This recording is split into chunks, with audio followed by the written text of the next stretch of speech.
Nebuchadnezzar, the king, was astonished. Okay, right there. Boom.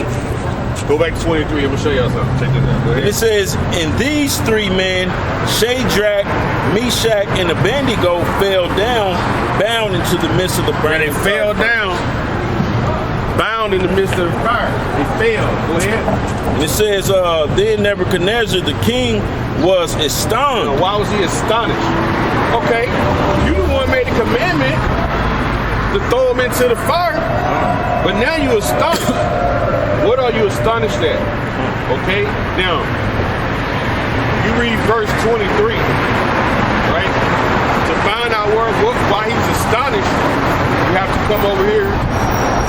After verse 23, you have to come over here in the Apocrypha to the Songs of the Three Holy Children. Okay, now I'm gonna read the top of it. It says, which the Songs of the Three Holy Children, which followed the third chapter of Daniel, after this place, fell down in the midst of the burning furnace, verse 23. That which followed is not in the Hebrew, so they walked with the words of Nebuchadnezzar, verse 24. So this Songs of the Three Holy Children, this is what happened between verse 23, third chapter of Daniel, 23 and 24. This whole Songs of the Three Holy Children is what happened in between that verse. This is what happened. That's why it said, why would you think he read it and said, I throwed your ass in the fire, but now I'm astonished. That don't really make sense, but it makes sense if you know to go read this. The Apocrypha give you the picture. They paint the picture wide. That's why you need the Apocrypha, man, filling the gaps. Yeah.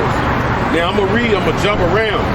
It says, Songs of the Three Holy Children, verse 1, and they walked in the midst of the fire, praising Yahweh Shai, and blessing the Lord.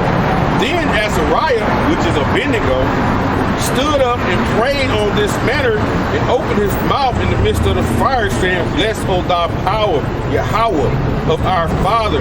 Thy name is worthy to be praised and glorified forevermore. We would there do that name again. So they was calling on Jesus Christ. Yeah, they had the name, man. So they call on Jesus Christ there? Well, they call on Jesus Christ in the town of Babylon. Yeah. 600 years before. That's why that name was terrible, man. They wasn't calling on that name at that time. Blessed art thou, O power of our fathers. Thy name is worthy to be praised and glorified forevermore. For thou art righteous in all things that thou hast done to us. So it's righteous. They say you didn't throw us in the fire. It's righteous that you throw us in the fire. It says, yeah, true are all thy works, and thy ways are right, and all thy judgments true. So that was a good judgment. They say, hey, we got thrown in here. It was righteous for the Lord to do it. Okay? But the Lord, man, he's so cold. Now I'm gonna skip down, and they were basically praying to the Lord to destroy the enemy and whatnot. When you get down here to verse 23, it says, and the king's servants that put them in cease not to make the oven hot with rising pitch tile and small wood, so that the flame streamed forth above the furnace 49 cubits.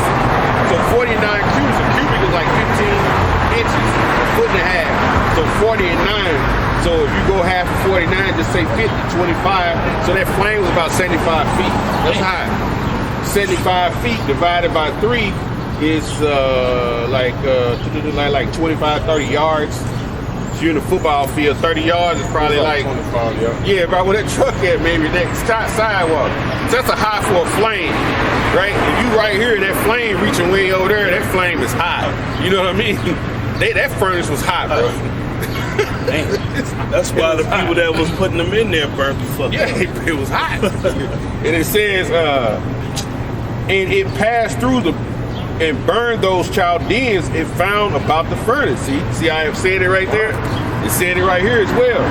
Then it says, but the angel of the Lord came down unto the oven together with Azariah and his fellows, and spoke the flame of the fire out of the oven. See, it said the angel of the Lord came out and smote the fire. Okay? And it says, and made the midst of the furnace as it were been a moist, whistling wind. It felt cool, like it's feeling right now. You feel how we're feeling right now? Man, the Lord just brought a breeze through. We read the scripture. See that? That's cold. We just read a breeze scripture. He just brought it through, showing us how it felt in there. Man, the water Yahweh Shai, man. That's cold, man. Nebuchadnezzar looking like, damn, there's a fire going on there and they in there. And look, check this out. He says, so that the fire touched not all of them, neither hurt nor troubled them. There are the three as out of one mouth praise, glorified, and bless Yahweh in the furnace, and it got even better. In the furnace saying, bless thou, O power of our fathers, to be praised and exalted above forever. And he goes on, all they did the rest of the way, they pray, oh Lord, praise the heavens, the works of the heavens. Oh Lord, praise the waters. It's like praise the sun and the moon. They praise for the wind. They praise the dew. They praise the nights and the days, the ice and the cold. When you read it, they praise the earth, the things that grow on the earth, the foundations of the earth. They praise everything, man. The fowls, they pray, they exalt it. They praise the spirit of the soul, the servants of the Lord. They praise everything when you read on down. Okay? They will praise it in there, and it said the angel came there. Now it's on fire, but he made it, they in there dancing in the fire, praising the Lord. It made it seem like they was a nice, cool spring breeze. You know what I mean? Like that nice fall breeze that just come through here. In there like, damn. And then now, when that was over, go to verse 24. Now you're going to see why it said he was astonished. It goes together. Then verse 24 says, then Nebuchadnezzar the king was astonished. He was astonished because it's what he looking at in the fire. He's like, what the hell they doing? It's unbelievable what he looking at. Go ahead. It says, and rose up in haste and spake and said unto his counselors, did not we cast 3 men bound into the midst of the fire? Did we cast 3 men in the midst of the fire? Go ahead. It says, they answered and said unto the king, O true, O king. He answered and said, lo, I see 4 men loose walking in the midst of the fire. See how many? 4 men. 4 loose walking in the fire. We cast 3 in there. So it was in there. He said, he told you. The angel came down. It was in the midst of the fire with him. Go ahead. And it says, and they have no hurt. And the form of the 4th is like the son of Yahweh. He's like the son of Yahweh. He said he's like the son, the 4th. He's like. See, like is a simile. He said he's like him. So when you look at it, it might have been Gabriel, because Gabriel means warrior, right? Could have been Gabriel, could have been Raphael, or could have been Michael, right? Michael said he's gonna come and fight for the people. So it could have been what? Uriel, could have been one of them angels that came down in the midst. Uriel's the angel that was talking to Tobit. Yeah, the Uriel, Tobit, and then I think no, Raphael was talking to Tobit, I think. Uriel, I think Raphael was talking to Tobit. I think Uriel, I know Uriel was talking to him. Let me make sure. Tobit was Raphael. Tobit was That's the spirit though. Is that when you read Psalms the 89th chapter, I'm just grabbing well, it basically says angel of the Lord encamping around them in fear of 34. Yeah, Psalms 34. That's the spirit, man. Because hey, if you continue on doing this work of the Most High, man, you ain't got to worry about the coming affliction and persecution of the men of the Lord. Because what? No matter what we do, the Lord is gonna keep an angel to protect us, man. And you gotta have that faith like Shadrach, Meshach, and Abednego had, man. Like Daniel's had with being cast into a lion's den, man. You know how many brothers, man, to get Esau about to throw you in the lion's den? Man, you gonna have brothers lose, man, give up the faith, man. But you gotta be solid like that, man. You gotta be cool and calm, man. Like the brother in LA, his title of his channel, Rock Solid Faith. You got the rock solid foundation, man. If you don't have that, you're not gonna make it. Because the first sign of calamity, you gonna run from it. Right. What you got in read that scripture that again. Right. It's about 2 and 10. Look at the generations of old and see did ever any trust in the Lord and was confounded. Did any ever trust in the Lord? Like we just mentioned, Raphael was Tobit. Tobit wasn't confounded either. Any man that trusted in the Lord wasn't confounded. Look at when you read in 2nd Ezra, the 7th chapter. The woman had the 7 sons.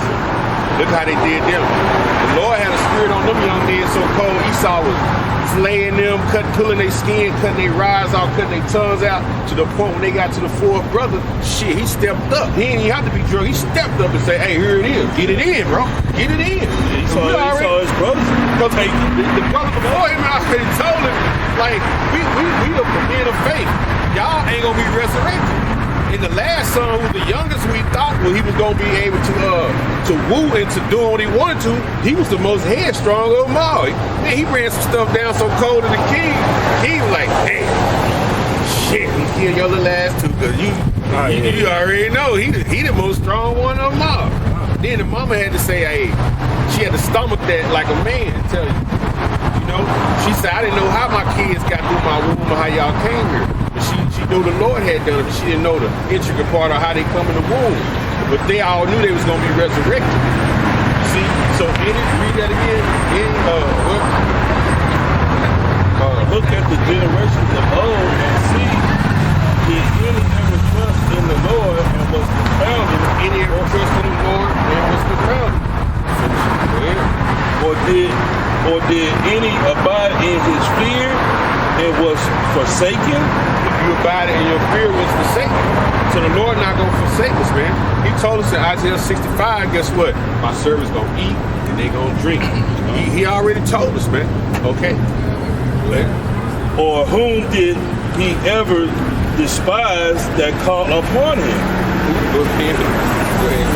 For the Lord is full of compassion and mercy, long-suffering, and very pitiful. See, he's long-suffering. Okay, so the men that trust in him, he ain't going to forsake you. Like Shadrach and Meshach and Abednego, they stood up to the king. And you know the king got the power to take you out at any time.